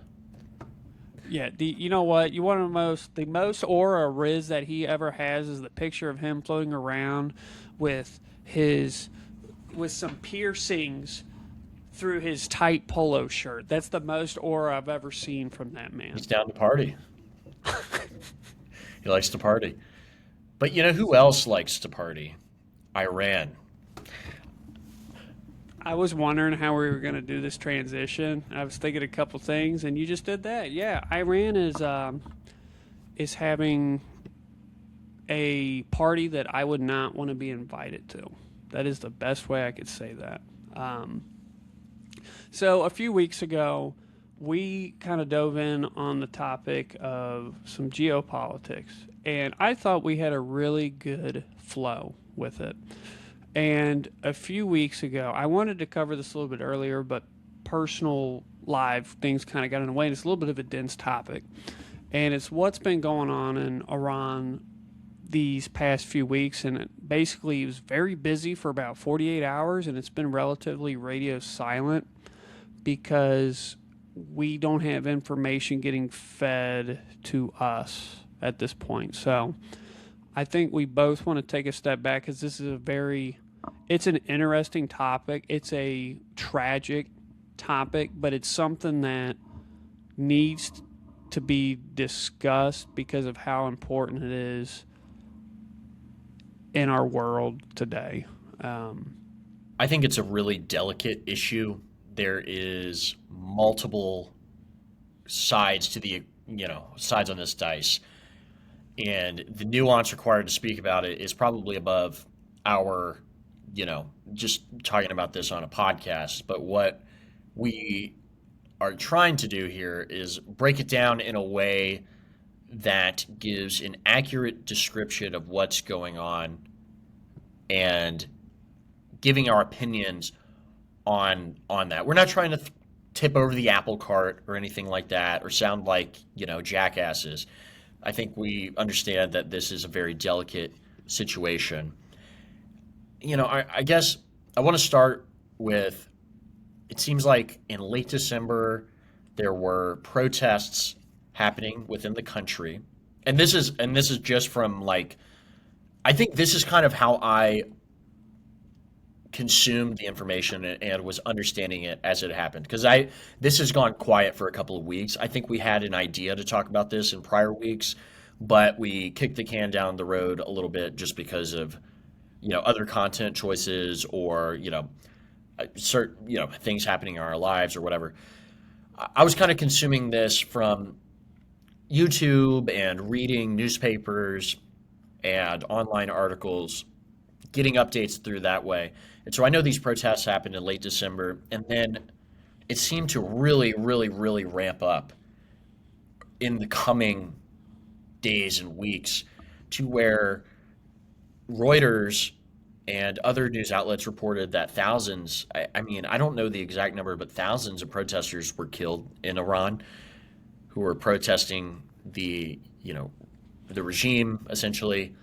And when you have that kind of scale of you know brutality and violence against people who are exercising their, maybe not, I don't know what, their right to protest. I mean, that's the way we view it in this country, but Iran has their own rules.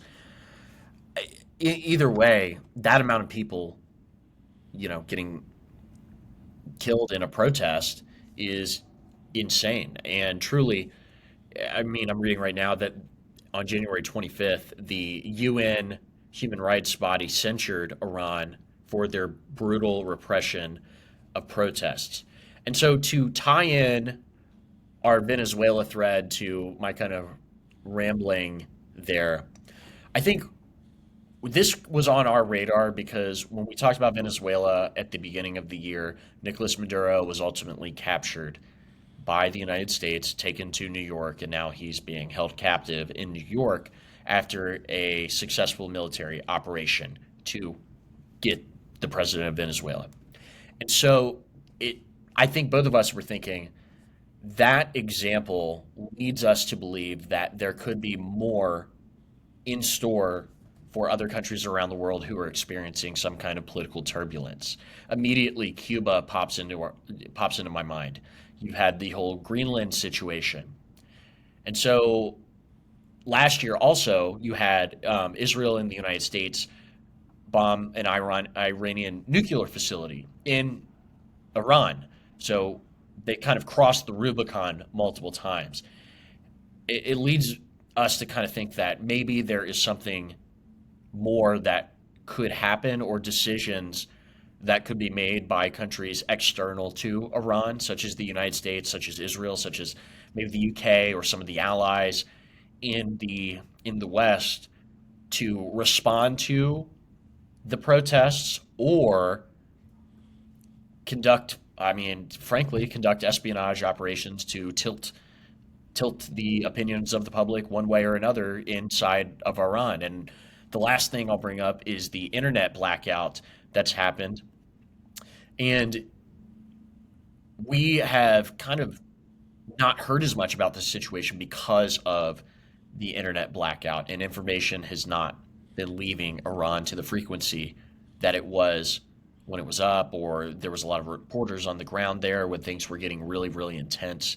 Ultimately, there's a lot of turmoil around this situation, and we're reacting to it now. I don't know what the status of it is, but that's kind of my kind of analysis, or my gut reaction to what's happening. And ultimately, it's very bad. I mean, this is a horrible, horrible situation all the way around. Yeah, it is. In terms of numbers, this was on January 21st. This was Iran's leader Ali Khamenei. He had officially declared that about 3,100 protesters had passed, and as of Saturday, so yesterday, U.S.-based human rights activist news agency, they said it was about 5,500, and they're investigating over 17,000 more.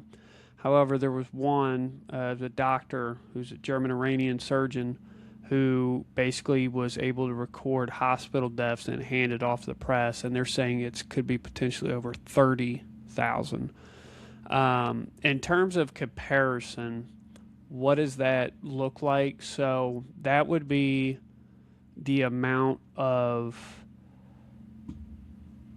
deaths in Kiev in 1941 when the death squads were rolling into Ukraine to hunt Jewish people.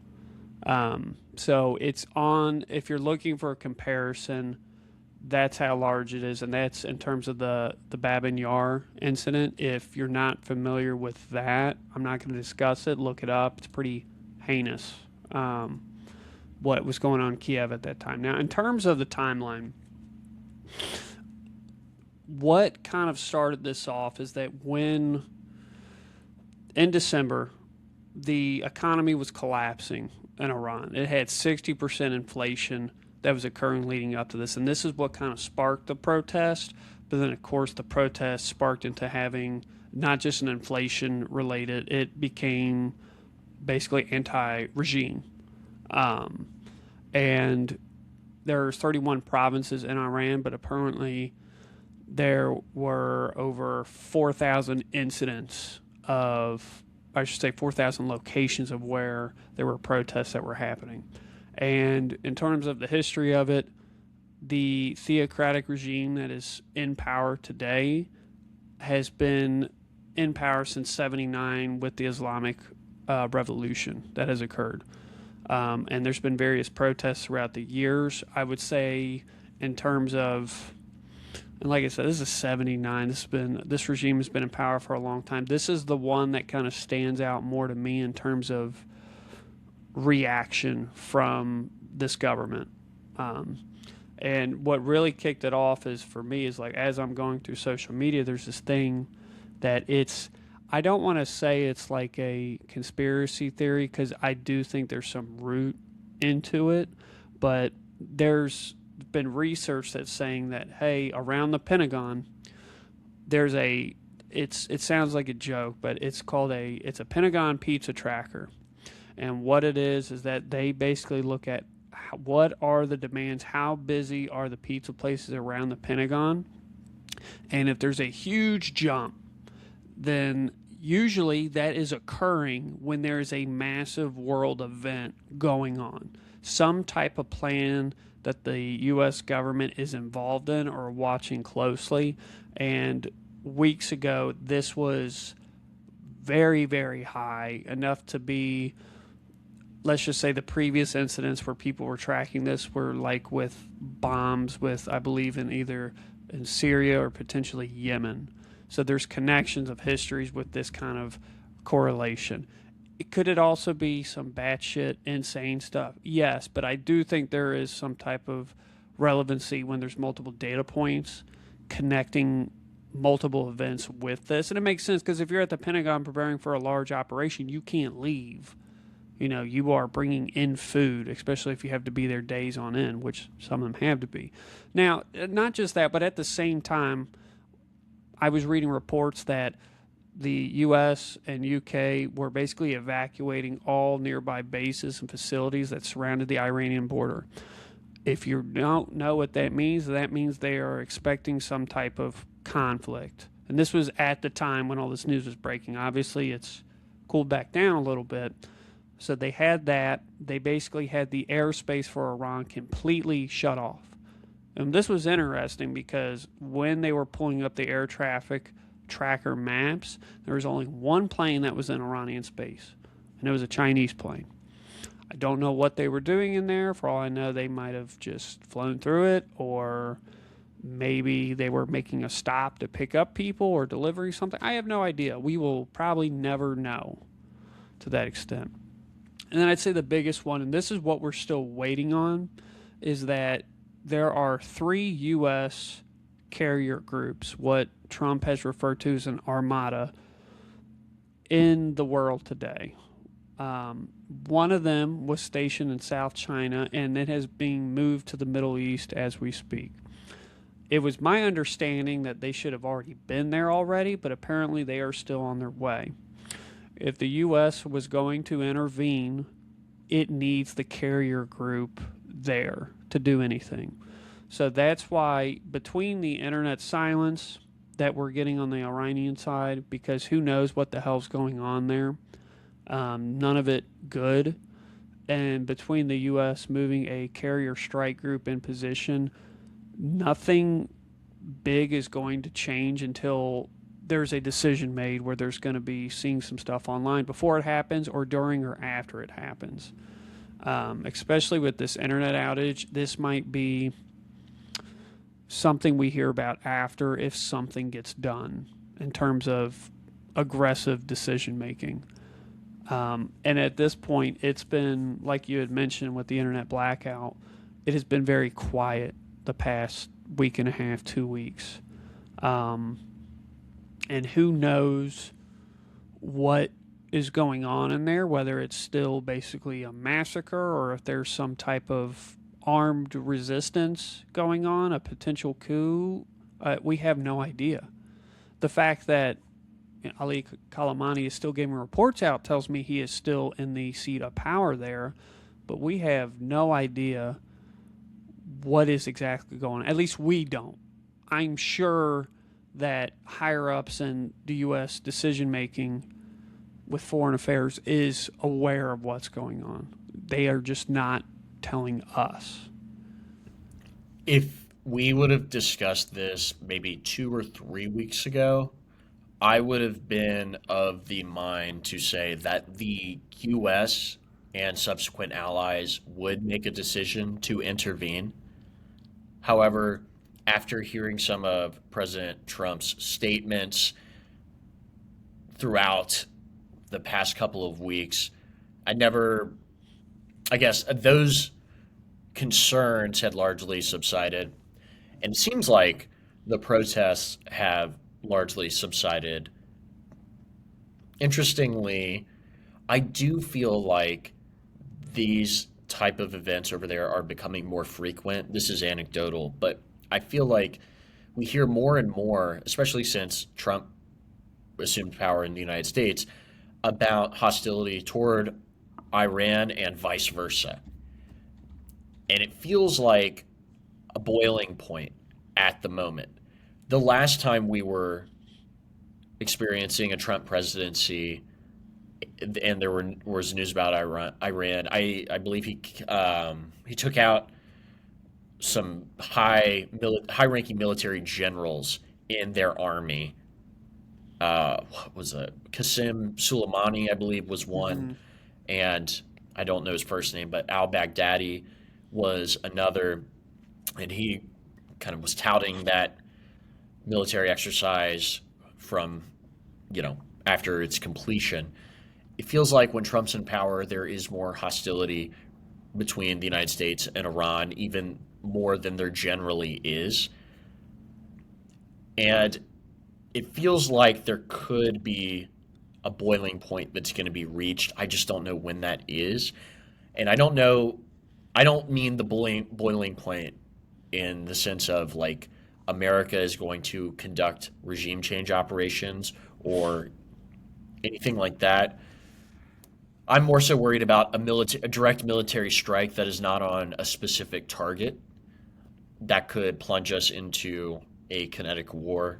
I think that's my main concern. We also have Israel as an ally who's been kind of bullish on Iranian confrontation, and generally it's the United States and Israel working in conjunction on these type of military operations. So you have that factor as well. I could see this, not the protest specifically, but the Iran situation or the thread being continued later on into the year. I don't think this is the last we've heard from this specific situation, but regarding the protests, it's just horrific all the way around. And you see these numbers being thrown around that, I mean, these have to be some of the bloodiest protests in history, if even the low estimate is true. And it's really something that just should not be going on in 2026. And the last point I'll kind of hit on is China. Because China and Iran are allies strategically. I don't know to the extent of their military allyship. I know Iran has been more publicly associated with Russia, I would say, although Russia is in their own kinetic war against Ukraine and the European Union to a lesser extent. But China, I think, in the wake of the Venezuela situation, while they had a Chinese delegation there, is trying to maybe militarily tie up any loose ends or kind of demonstrate that they are, in fact, hey, these protests are going on. We know the U.S. is kind of breathing down your neck a little bit, and its allies are too. We want to show that we're here to support you as an ally. And I think that's where China's kind of head is at in regards to the protests. Because we do know that China's had their own history with protests and quelling them. So, and we have as well, but it's not a good situation all the way around. I could just see the confrontations online and also in person continuing throughout 2026. Yeah, it is. It's. I don't want to say it's a more unique. That's not the right word. There are more potential pitfalls in a relationship or a political standpoint because what we did to Venezuela is like it's on its own island basically. It has technically good relations with China and with Russia, but Venezuela is in the United States sphere of influence.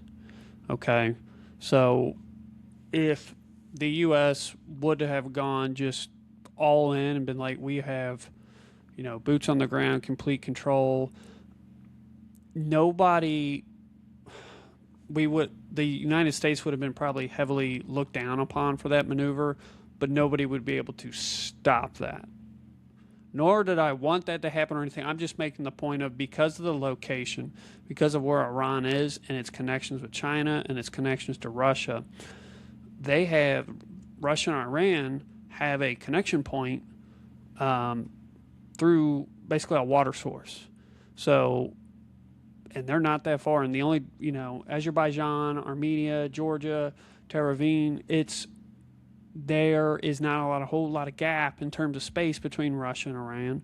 And you could say almost the same thing with China, who I guarantee you between Russia and China, there's a lot of influence in Kyrgyzstan and Uzbekistan and Turkmenistan that it would not be hard to provide support if needed. And I believe Putin and I believe Xi Jinping, they're in the respective countries, have also kind of stepped in and said, hey, back off.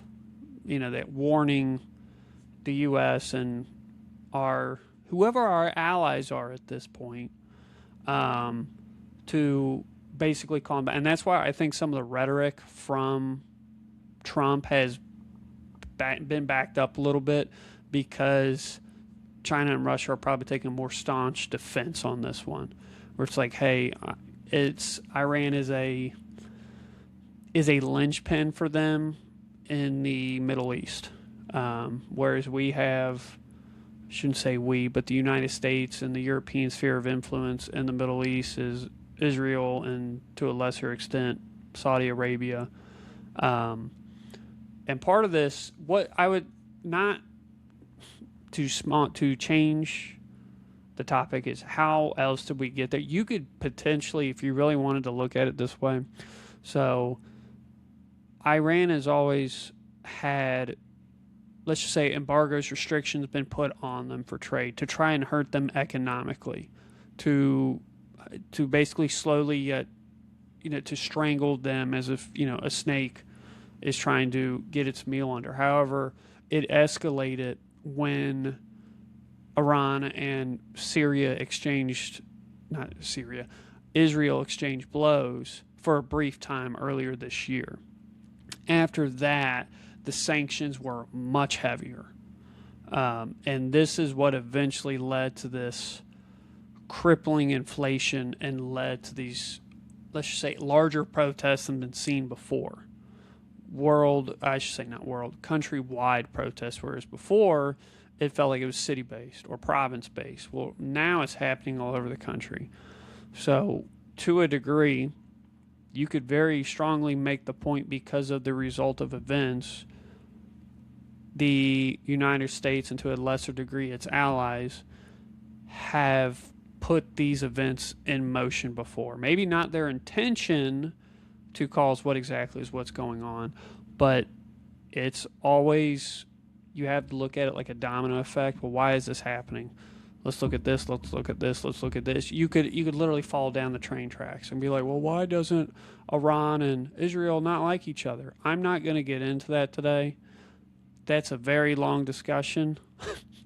And it's all these domino pieces. And I don't know what's coming next. I don't necessarily want to be very strong-willed on an opinion here.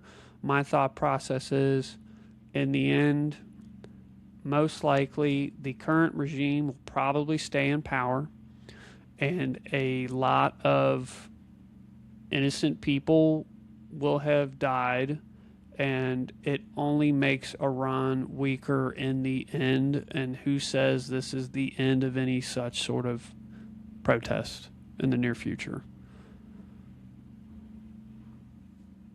Yeah, I think that pretty much sums it up. Really, I think that's kind of where I'm at too. It's it's it's very, very sad. It's something that I'm not saying that we could have seen it coming, but this the instability in the country has been in there for the past decade, and it's been getting worse and worse and worse. Um, Especially with just the pressure that the United States has been putting on Iran. Um, what is that? Like I said, I don't know what that's going to fall into. It's I'm not. I don't have any predictions besides the one that I said. I'm like, it's probably going to stay the same, and it's just going to get worse because that's usually how it goes. Um, I do know that. I shouldn't say I do know, but it wouldn't surprise me potentially if maybe we don't jump in, but maybe a counterpart in the Middle East were to take advantage of the situation. I could also see that. Um, Whoever that might be, Saudi Arabia. I don't think it would be Iraq. Iraq's still putting itself together. Turkey. I have no idea. Um, we'll have to see. And we're still waiting information because, like I said earlier, I think our big point is nothing's going to happen until this carrier group gets here. That's when it's like, okay, the big stick is here. What's going on? Do I think we're gonna do anything? Probably not. We're too damn late if they wanted to do something. Um, Especially since when I first read the report that they were moving the carrier group weeks ago, that they're like, it's going to take 7 days to get there, full speed. Well, they're still not there, so I don't know what they're stopping for. I don't know what's going on. So I don't know if they've delayed that because of internal discussions we are not aware of, or what, or discussions with other country leaders. Who knows? I don't know. I wanted to. I brought. We both agreed to do this topic, but I really wanted to do this because of the just amount of information and the amount of hysteria that was occurring within that 24, 48 hour cycle was something that I have not seen in a while. It is something that I had not seen until, let's just say, it was Iran and Israel exchanging blows this earlier year. Like, that 24-hour news cycle was absolutely wild if you're into the geopolitics, and that's what it reminded me of. I'm like, okay, shit is going down. What's going to happen next? And then I feel like lately it's been what's going to happen next, and then it just slowly fades away. I think a lot of people look at it, they are interested, concerned about the topic, but then it just gets folded back into the news page where I think we all, if you have the free time, we should at least keep stuff like this in the back of our minds because this will affect our everyday lives in terms of, hey, Venezuela and the oil, or how much energy and how much money and fuel we're burning to conduct some of these operations as well, while we're sitting with our own economy teetering at this moment. So, and that's a whole other topic. God knows what's going to happen there. I've been hearing doomsday stuff for an entire week with our economy. I've deleted Twitter off of my phone for the past like week and a half, so I've been It's not a bad insulated. thing. Huh? It's No, not a it's bad so thing good. because Honestly, it's been very doomer this week. I know it makes me feel horrible every time I open the app. Not to insulate myself from the realities of the world, but also it's just like it's not even really just about politics. It's like it's that and there's like a bunch of other stuff on there. It's just like, oh my Oh gosh, yeah, I it's hate it so much. Like people's sports takes on there are just horrible.